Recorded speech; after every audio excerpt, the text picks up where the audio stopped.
Jurus suling sakti wajib dikuasai pesilat seruling dewata. Ini ada kaitannya dengan sejarah perguruan di masa lalu. Saat itu, membawa senjata untuk bertemu raja atau pembesar adalah larangan. Lain halnya dengan membawa suling yang merupakan alat musik. Tapi, suling juga punya nilai filosofis. Seruling satu sebagai lambang kehormatan perguruan, ya, karena filosofinya yang tadi diceritakan itu melambangkan Tuhan, orang tua, dan semua manusia sebagai saudara. Sebelum mempelajari jurusnya, saya akan mencoba meniup seruling. Om Swastiastu. Om Swastiastu. Pak, saya di sini mau belajar salah satu jurus ini, jurus suling. Jadi saya sekarang mau minta izin. Ya, Aki, kalau sebelum belajar jurus suling ini, nah, gimana kalau belajar meniup seruling dulu? Meniup suling dulu. Oke, boleh. Tapi Pak Alit dan Pak Wayan meminta saya belajar teknik pernafasan terlebih dahulu. Ada nafas pembersih dulu nih.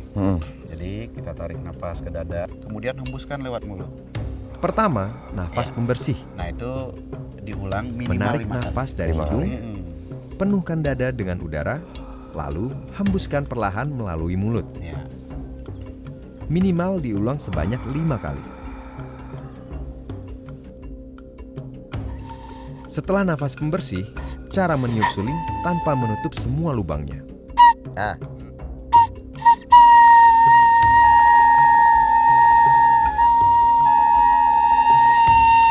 Ya. harus Ya. buket. Bibirnya panjang kayak gini. Gak bisa. Kalau ini gak bisa ya? Nah, Terus? ini dasar. Lalu, cara memegang suling. Cara memegang seruling dulu nih harus diperhatikan gitu. Mencoba meniupnya dengan nada dasar. Itu tidak ada ya.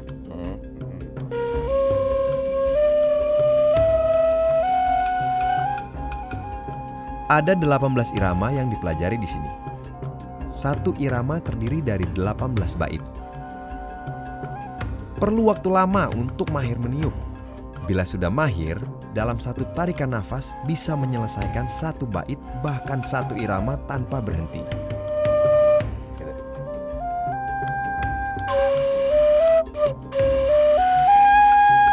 Jadi latihan terus intinya dan nikmati prosesnya karena panjang, nggak habis-habis. Terima kasih. Ya, sama-sama. Sekarang kita langsung belajar jurus. Ya, silakan nanti belajar jurus sama Pak Wayan. Ya, terima kasih. Jurus suling sakti terdiri dari 18 jurus dan di tiap jurus terdiri dari 30 gerakan.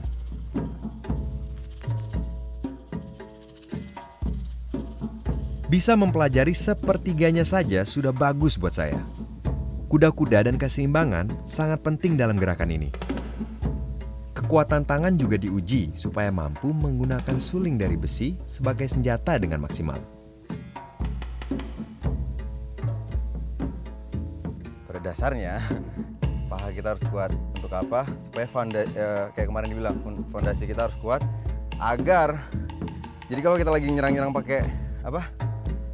Pakai senjata ini nggak gampang nggak gampang jatuh. Jurus-jurus di seruling dewata terlihat seperti jurus bela diri di Cina maupun gerakan yoga di India. Ini karena pengaruh yang dibawa sesepuh seruling dewata yang merantau ke berbagai negara. Sesepuh generasi pertama itu dari Jambudwipta India, belajar di sini selama 18 tahun. Nah ini yang Nam Budi Dharma ini yang merantau ke Tiongkok, nama dulu disebut Tionggoan. Nah, kemudian di sana beliau mengajarkan ilmu ini di sebuah biara, mungkin yang sekarang disebut Shaolin ini.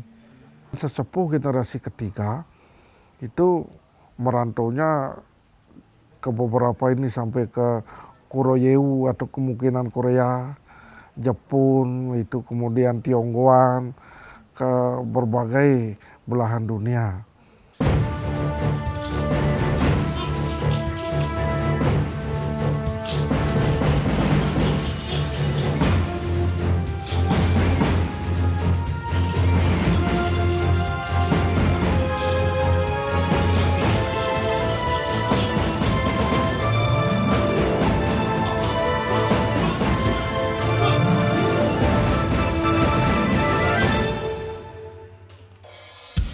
Selain seruling, ada senjata lain yang menjadi andalan perguruan seruling Dewata.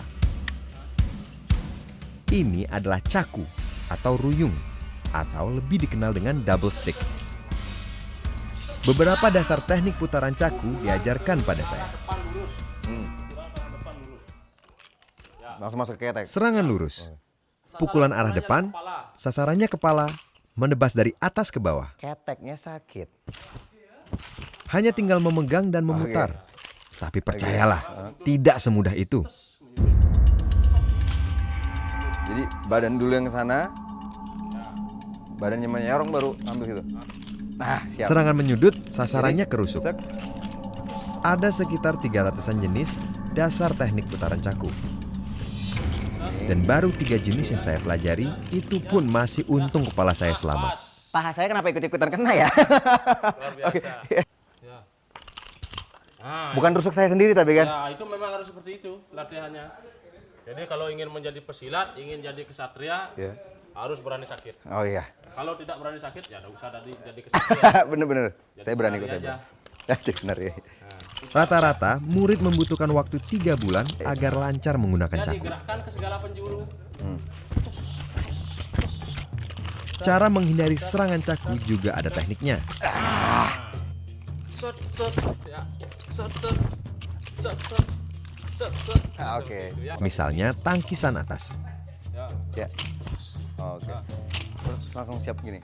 Lalu tangkisan dengan berguling. Ada guling ke depan dan guling miring yang diakhiri tendangan. Itu bukan loncat harimau, itu loncat kucing kayaknya tadi barusan. Tengahnya juga miring. Selesai menangkis atau menghindar harus dilanjutkan dengan serangan susulan. Tuh kayak bisa. Kecepatan tangan penting dalam menggunakan caku. Set, uling. Terus Tendangannya.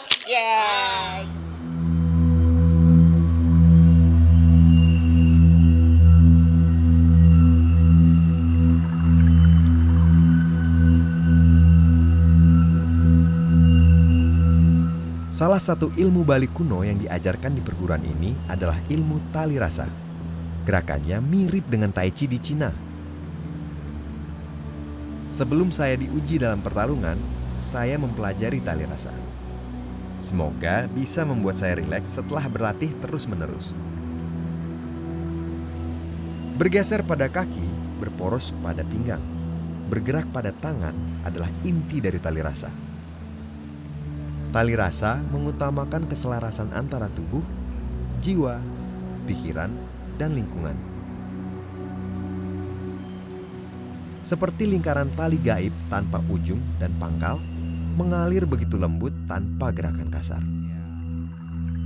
Otot tangan saya hanya digunakan untuk mengangkat tangan ke atas. Tangan dibiarkan tanpa tenaga. Kaki sedikit ditekuk, berfungsi melatih otot paha.